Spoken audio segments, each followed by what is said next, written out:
नमस्कार मित्रों, आपकी नजर में इस दुनिया में सबसे बड़ा पापी कौन है, स्त्री या पुरुष? अगर आपको नहीं पता होगा तो इस कहानी को जरूर सुनिए। इसके बारे में आपको पता चल जाएगा कि भगवान श्री कृष्ण की नजर से सबसे बड़ा पापी कौन है, स्त्री या पुरुष। मित्रों, सबसे बड़ा पापी कौन है? संसार में सबसे बड़ा पापी कौन है, स्त्री या पुरुष? एक जंगल में एक तोता और मैना प्रेम पूर्वक आपस में मिलकर रहा करते थे। उनमें बहुत प्रेम था। एक दिन किसी विवाद के कारण तोता और मैना के बीच लड़ाई हो गई।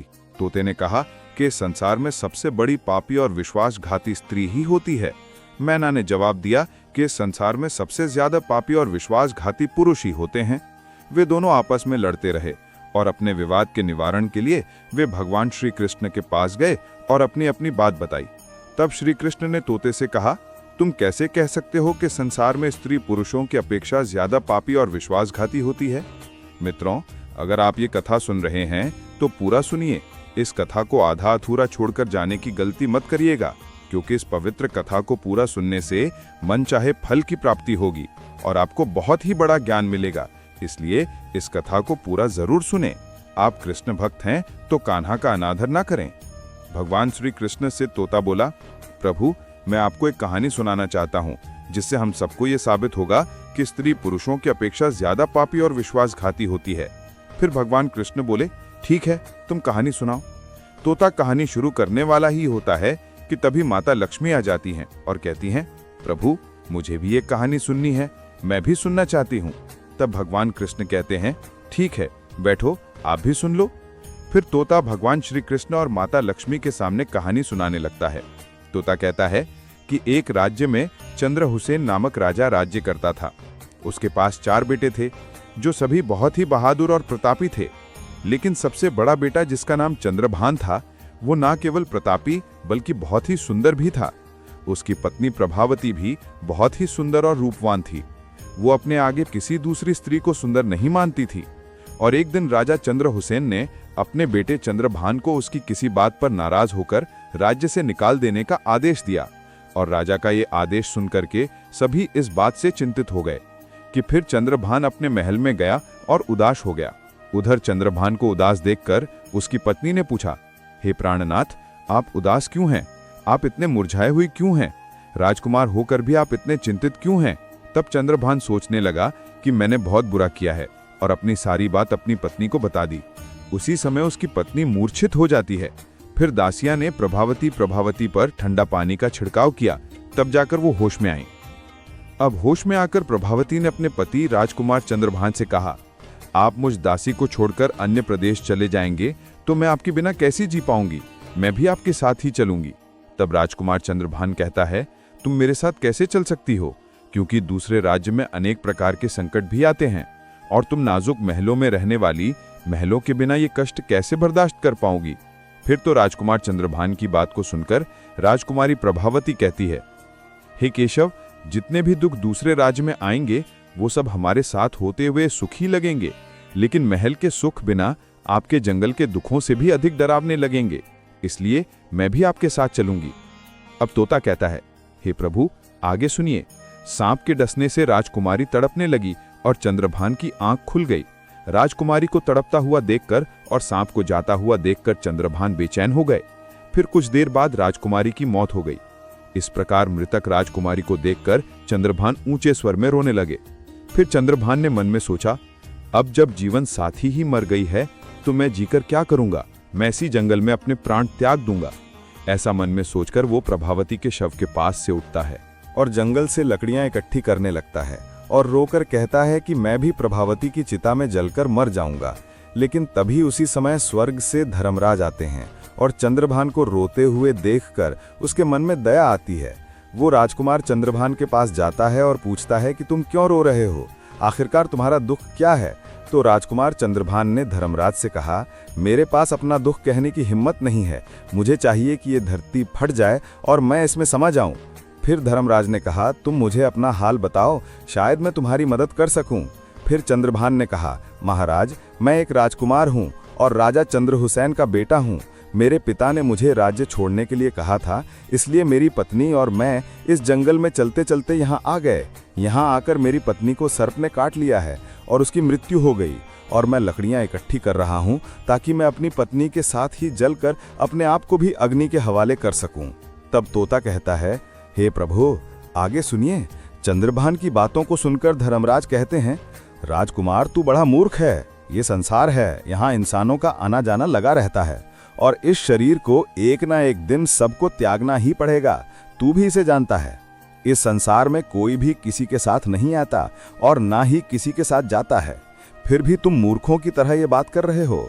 अगर तू जीवित रहेगा तो बहुत सारी प्राणियां तुझे मिलेंगी, इसलिए मेरे कहने पर मरने का विचार छोड़ दे। इस मानव शरीर को प्राप्त करने के लिए देवता भी बेहद इच्छुक होते हैं, तो फिर इस शरीर को क्यों नष्ट करना चाहता हो? इस प्रकार धर्मराज के शब्दों को सुनकर चंद्रभान कहता है, महाराज, आपने जो कुछ कहा है वह सत्य है, किंतु ऐसी पतिव्रता पत्नी मुझे किसी जन्म में भी नहीं मिलेगी, इसलिए मैं इसके साथ ही मरना चाहता हूँ। और चंद्रभान का विचार को सुनकर धर्मराज ने जान लिया कि यह अपनी पत्नी के बिना नहीं रह सकता है। तब धर्मराज ने चंद्रभान से कहा, हे राजकुमार, तेरी पत्नी को जीवित करने के लिए केवल एक ही उपाय है, और अब तुम मेरी बात को ध्यान से सुनो। यदि तू इस उपाय को कर सकता है तो तेरी पत्नी जीवित हो सकती है। फिर चंद्रभान ने कहा, महाराज, आप जो कुछ भी कहेंगे वो सब करने के लिए तैयार हूं, केवल मेरी पत्नी को जीवित कर देना। तब धर्मराज ने कहा, तुम्हारी पत्नी की आयु केवल 20 वर्ष की थी और इसे इसने बिता दिया है। इसके बदले तुम्हारी उम्र 70 वर्ष की है, जिसमें से 30 वर्ष बीत चुके हैं। तेरे जीवन काल में 40 वर्ष अभी बाकी हैं, यानी तुझे 40 साल और जीने का अवसर है। यदि तू अपनी पत्नी को आधा अपने जीवन का समर्पण कर देता है तो तुम दोनों की आयु समान हो जाएगी। अगर तुम ये मान लो तो राजकुमारी जल्द ही ठीक हो जाएगी। इस तरह धर्मराज की बात सुनकर राजकुमार चंद्रभान ने कहा, मैं सहमत हूँ। फिर धर्मराज ने चंद्रभान के हाथ में पानी दिया और 20 वर्षों के लिए राजकुमारी के पैरों पर पानी डालने का संकल्प लिया। अब जैसे ही चंद्रभान ने संकल्प किया कि वो जल को रानी के पैरों पर डालेगा, धर्मराज ने कह दिया, और पानी को पैरों पर डालने से पहले मेरी एक बात को ध्यान से समझ लो। इसमें एक गुप्त रहस्य भी है। अभी तो तुझे राजकुमारी की आवश्यकता है, तुम पानी डालकर उसको बचा सकते हो, लेकिन भविष्य में अगर राजकुमारी की आवश्यकता नहीं पड़ती है तो तुम अपने संकल्प को वापस भी ले सकते हो, और जब तुम ये संकल्प वापस लेते हो तो तुम्हारी पत्नी की तुरंत ही मौत हो जाएगी। परंतु एक बात हमेशा याद रखना, इस संकल्प को कभी वापस ले सकने की बात राजकुमारी से मत कहना, वरना तुम अपने संकल्प को वापस नहीं ले सकते हो। और हमेशा याद रखना, जीवन में कुछ बातें हमेशा छुपाकर रखनी चाहिए, क्योंकि कभी कभी ये बात काम आ सकती है। फिर ऐसा कहकर और उस रानी के सामने ना आकर वो धर्मराज जो थे अंतर्ध्यान में चले गए और प्रभावती को होश आ जाता है। तो चंद्रभान राजकुमारी से कहता है, तुम सो गई थी और बहुत थकी हुई थी, इसलिए मैंने तुम्हें नहीं जगाया। इस प्रकार राजकुमार चंद्रभान ने अपनी पत्नी से सारी बातें छुपा लीं कि सर्प ने तुम्हें काट लिया था और तुम मर गई थीं, मैंने तुम्हें फिर जीवित कैसे किया है, ये सब राजकुमार ने अपनी पत्नी से छुपा लिया। फिर तोता बोला, प्रभो। फिर वो दोनों आगे बढ़े गए। कई दिनों बाद उन्होंने एक बहुत ही सुंदर स्थान देखा। वहां पर एक साधु की कुटिया थी। जब वे वहां पहुंचे तो उन्होंने देखा कि एक सुंदर युवा साधु शांति से बैठकर कोई साधना कर रहा था। वे दोनों बहुत ही थके हुए थे, इसलिए वे साधु के पास बैठ गए।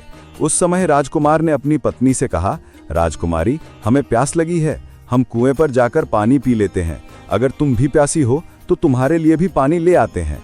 तब राजकुमार की बात सुनकर प्रभावती ने कहा, मुझे तो प्यास नहीं लगी है, आप जाइए और पानी पी आइए। इसके बाद राजकुमारी का जवाब सुनकर राजकुमार चंद्रभान एक लंबी रस्सी लेकर कुएं की ओर जाते हैं। चंद्रभान पानी पीने पहुंचे तो राजकुमारी प्रभावती उस साधु की ओर देखती है।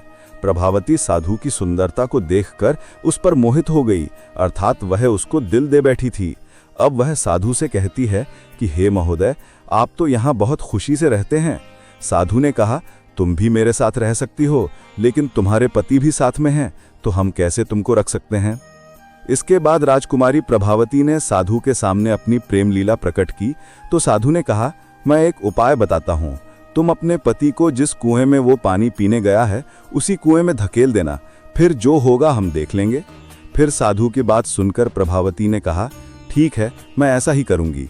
अब इतनी ही देर में राजकुमार चंद्रभान पानी पीकर राजकुमारी के पास आया तो वह कहने लगी, मुझे भी अब प्यास लग रही है, कुएं पर वापस चलकर मुझे भी पानी पिलाओ। तो राजकुमार चंद्रभान बोला, मैंने तुमसे पहले ही पूछा था और तुमने मना कर दिया था। खैर, अगर तुमको प्यास लगी है तो मैं अभी पानी लेकर आता हूँ। तब चंद्रभान पानी लेने चला तो प्रभावती भी उसके साथ चल दी और कहने लगी, मैं भी तुम्हारे साथ चलती हूँ। बेचारा चंद्रभान तो उसके प्रेम में पागल था, उसको क्या मालूम था कि ये मेरे प्राण लेने के लिए मेरे साथ आ रही है। मित्रों, वास्तव में विद्वान सच कहते हैं कि स्त्रियों के चरित्र को देवता भी नहीं जान सकते। मानव क्या चीज है, उनके जाल में अच्छे अच्छे बुद्धिमान भी फंस जाते हैं। जब राजकुमार चंद्रभान कुएं पर जाकर पानी भरने के लिए बाल्टी डालता है तो प्रभावती अपने पति यानी राजकुमार चंद्रभान को धक्का देकर कुएं में गिरा देती है और खुद उस साधु के पास चली जाती है। वह साधु राजकुमारी को अपने साथ ले जाकर एक राज्य में बस जाता है। वहां दोनों खुशी से रहने लगते हैं। साधु ने फिर प्रभावती को ऐसा नाचना और गाना सिखाया कि वह नृत्यांगना के रूप में मशहूर हो गई और धीरे धीरे वह राजकुमारी पूरे नगर में प्रसिद्ध हो गई। इस तरह प्रभावती के नृत्य और गीत के कारण उस भिक्षु के पास लाखों रुपए बन गए। राजकुमारी भी उस साधु के साथ मस्ती में रहने लगी। जिस समय प्रभावती ने अपने पति चंद्रभान को कुएं में ढकेल दिया था, तब संयोग से एक जंजीर जो कुएं में लटकी थी उसे चंद्रभान ने पकड़ लिया था और उसको पकड़कर कुएं में लटकता रहा। ईश्वर को याद करते हुए वह सोचने लगा, क्या ये मेरे प्यार की सजा है। कुछ समय बाद बंजारों का एक काफिला वहां आया। काफिले में से एक बंजारा बाल्टी लेकर कुएं का पानी भरने लगा। जब उसने पानी में बाल्टी डाली तब चंद्रभान ने उसकी बाल्टी को हाथ से पकड़ लिया। बंजारा ये देखकर चौंक गया और पूछा, तुम कौन हो? राजकुमार चंद्रभान ने कहा, भाई मैं अटका हुआ हूँ, मुझे यहाँ से निकालो और मेरी जान बचाओ, मैं सारी जिंदगी आपके उपकार को नहीं भूलूंगा। और ऐसा कहकर के राजकुमार चंद्रभान बंजारे से प्रार्थना करने लगा। फिर राजकुमार चंद्रभान के दुख को देखकर बंजारे को उस पर दया आ गई और उसने चंद्रभान को कुएं से बाहर निकाल लिया और फिर पूछा, ए भाई तुम कौन हो? तुम इस कुएं में कैसे गिरे? तुम मुझे अपना हाल बताओ। तब चंद्रभान ने कहा, भाई मैं अपना हाल आपसे कैसे कहूं? जो मुश्किलें मेरे साथ हुई हैं, भगवान ना करे किसी के साथ ऐसा हो। फिर चंद्रभान ने कहा, यदि तुम मुझसे जानना ही चाहते हो तो मैं आपको अपनी कहानी सुनाता हूँ। मैं एक राजकुमार हूँ। मेरे पिता ने मुझे राज्य से निकाल दिया था, इसलिए मैं अपनी प्रिय पत्नी के साथ एक जंगल में पहुंच गया। मेरी पत्नी और मैं एक दूसरे से बहुत प्यार करते थे। जंगल में एक सांप ने मेरी पत्नी को काट लिया, जिससे उसकी मृत्यु हो गई।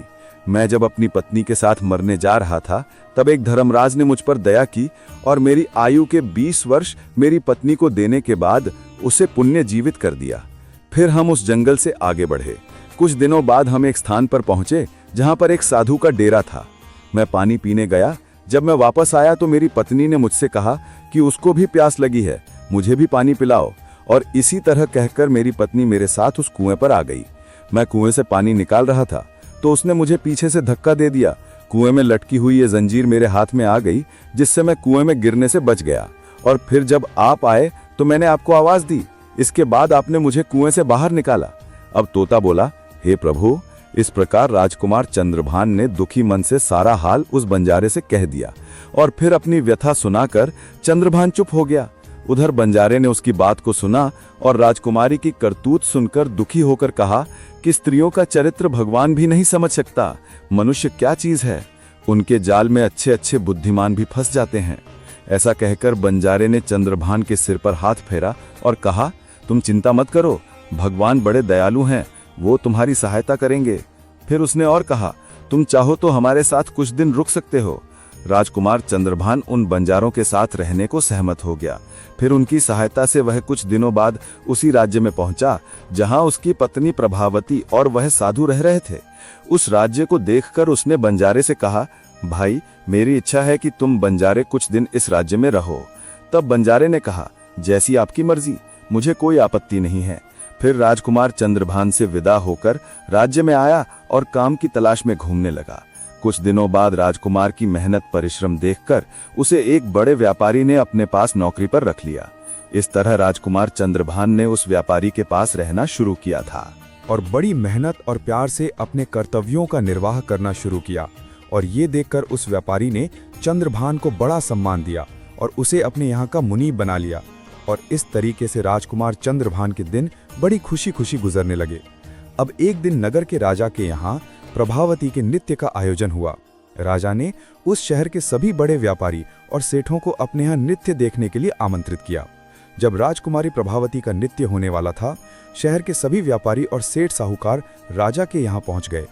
चंद्रभान, जो राजकुमारी के नृत्य और गायन की प्रशंसा सुनता था, उसने भी सोचा कि मुझे इस नृत्य को देखना चाहिए। वह भी राजा के दरबार में सेठ के साथ पहुंच गया। राजकुमारी ने अप्सरा के समान नृत्य किया और अपनी सुरीली आवाज में कई सुंदर रागों को प्रस्तुत किया, और उसके गाने को सुनकर महफिल के सभी लोग आश्चर्य में आ गए और सभी ने बहुत सारे इनाम दिए। इसके साथ ही राजा से लेकर प्रजा तक सभी ने उसकी प्रशंसा की। राजकुमार चंद्रभान ने अपने हाथ की अंगूठी निकाली जिसमें हीरा जड़ा हुआ था, और उस अंगूठी को प्रभावती को भेंट कर दिया। इसके बाद प्रभावती ने अंगूठी को पहचान लिया और मनी मन में कहने लगी, ये तो बहुत बड़ा आश्चर्य हो गया। मेरा पति जिंदा है और यहाँ पहुँच गया है। अब वो मुझे नहीं छोड़ेगा, इसलिए मुझे कुछ ऐसा करना चाहिए जिससे वो मारा जा सके। उसने मन में सोचा, अब मैं यहाँ के राजा को एक सुरीला गाना और नृत्य प्रस्तुत करती हूँ, जिससे वो खुश होकर मुझे कुछ मांगने के लिए बोलेंगे। तब मैं राजा के आदेश से उसे मरवा दूंगी। इसके बाद राजकुमारी प्रभावती ने एक सुरीला गाना और नृत्य प्रस्तुत किया। राजकुमारी की इस बसंत की बहार को सुनकर राजा खुश हुआ। वह प्रभावती से बोले, मैं तुम पर बहुत खुश हूँ, तुम मुझसे क्या मांगना चाहती हो? तब राजकुमारी ने कहा, अगर आप मुझसे प्रसन्न हैं तो सबसे पहले मुझे वचन दीजिए, और फिर जो कुछ मैं मांगूंगी आप मुझे वही देंगे। फिर प्रभावती ने कहा, इस सभा में मेरा एक चोर है, कृपया उसे फांसी की सजा दें। राजा ने कहा, तुम उस चोर को मेरे सामने लाओ। प्रभावती ने चंद्रभान का हाथ पकड़ा और उसे राजा के सामने ले गई। राजा ने अपने सैनिकों को आदेश दिया कि इस चोर को जल्लाद के पास ले जाओ और इसे फांसी पर चढ़ा दो। इसी बीच चंद्रभान का सेठ भी वहां पहुंचा। वह डर कर चंद्रभान के पास गया और पूछा, तुमने क्या चुराया इसका, जिसके कारण वह तुझे मारना चाहती है? चंद्रभान ने अपने मालिक से कहा, मालिक, मैंने कुछ नहीं चुराया है, बस आप इस राजा को केवल ये बता दो कि वह मेरी 2 बातें सुन ले, इससे मेरी जान बच सकेगी। अब चंद्रभान का मालिक इसे सुनकर अपने साथी व्यापारियों और साहूकारों के पास गया और सभी ने मिलकर मशवरा किया, और उन्होंने कहा, मित्रों, या तो राजा न्याय करें या हम सभी शहर को छोड़कर कहीं और चले जाएंगे। और इस प्रकार सभी व्यापारी राजा के पास गए और कहने लगे, राजा साहब, हमारा मुनीब निर्दोष है, उसे मारवा देने का आपको आदेश है। वो कह रहा है कि वह अपनी 2 बातें आपको कहना चाहता है, फिर भी आपको लगे कि उसने अपराध किया है तो उसे फांसी दे देंगे, लेकिन वह कहता है कि मेरे मरने से पहले राजा केवल मेरी 2 बातों को जरूर सुने। फिर राजा ने व्यापारियों की बात सुनकर कहा, ठीक है, मुनीब को बुलाओ। चंद्रभान को लेकर राजा के सामने लाया गया और राजा ने कहा, तुम जो कुछ कहना चाहते हो मेरे सामने कह सकते हो। तब राजकुमार चंद्रभान ने कहा, महाराज, मैंने क्या दोष किया है जिसके कारण आपने मेरी हत्या का आदेश दे दिया है? फिर उसकी बात को सुनकर राजा ने कहा, तू इस राजकुमारी का चोर है। चंद्रभान ने कहा, नहीं महाराज, मैं इस कुल्टा स्त्री का पति हूं, जो मुझे कुएं में धकेलकर एक साधु के साथ चली आई है। राजकुमारी प्रभावती ने समझ लिया कि बात बिगड़ रही है। तब राजा से कहती है, महाराज, मैं कुल्टा नहीं हूं, या झूठ बोल रहा है। यह कौन है, मैं इसे जानती तक नहीं। यह तो मेरा चोर है, मैं सिर्फ इतना ही जानती हूं।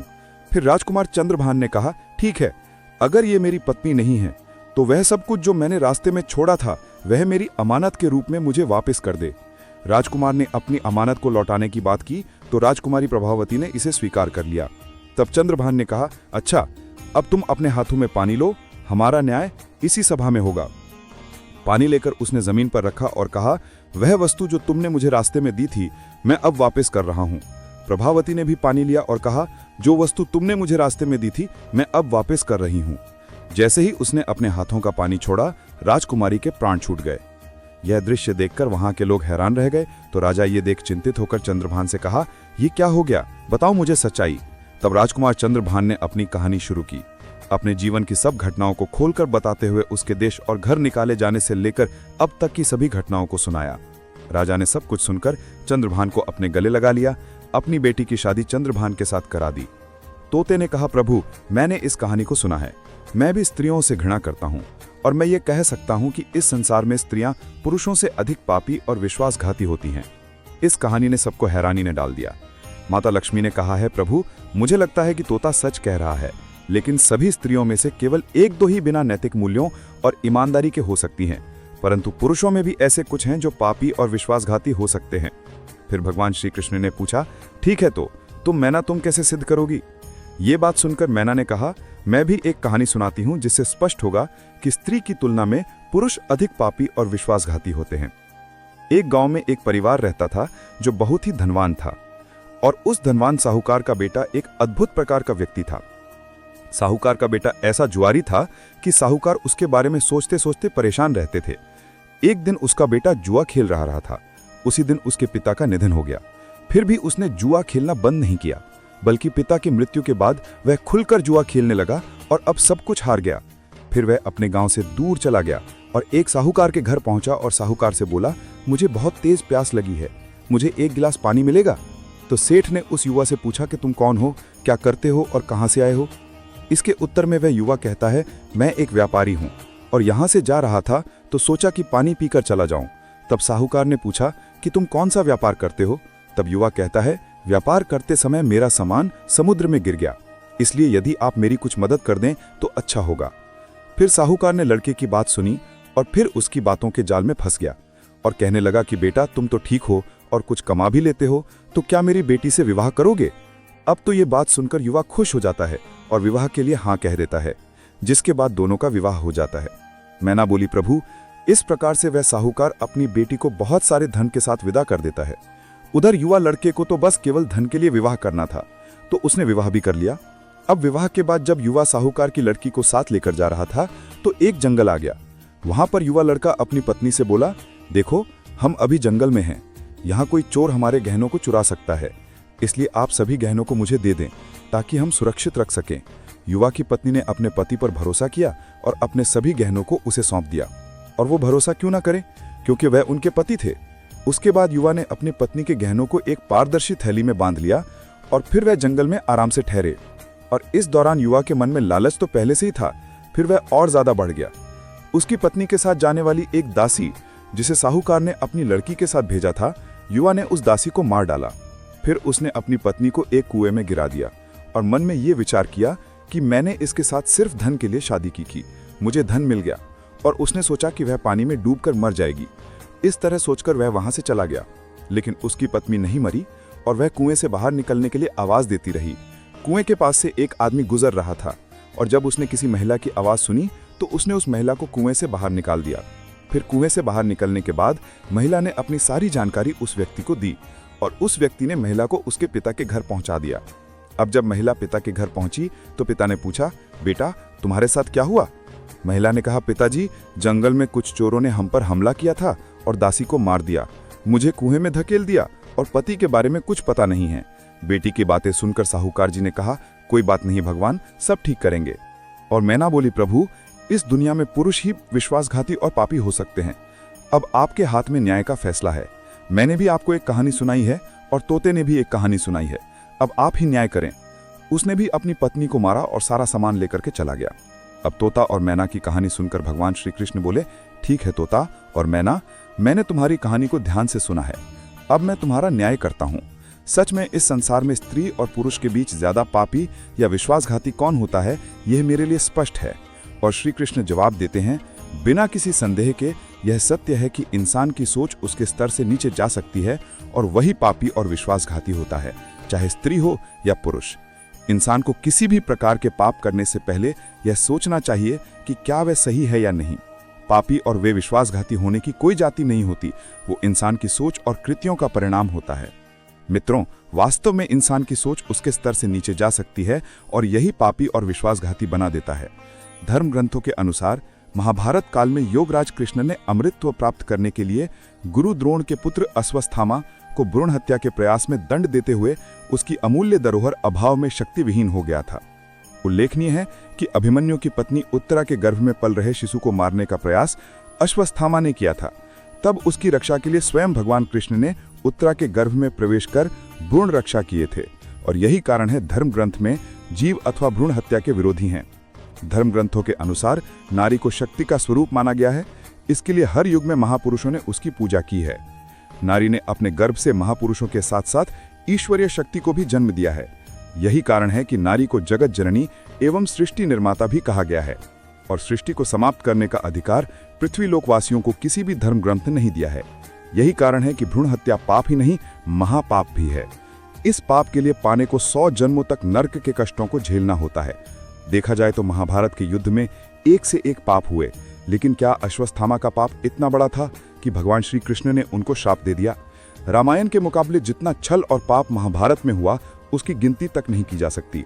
दोनों तरफ से छल हुए, दोनों तरफ से मरने वालों की गिनती असंख्य रही, लेकिन जितने भी लोगों की मृत्यु हुई रणभूमि में हुई। दुर्योधन, दुशासन जैसे पापी और अधर्मी भी या तो जंग में मरे या फिर जंग में लगी चोटों के कारण, यानी सभी को स्वर्गलोक की प्राप्ति हुई थी। और मित्रों, अब आपको पता चल गया होगा कि इस दुनिया में सबसे बड़ा पापी स्त्री है या पुरुष।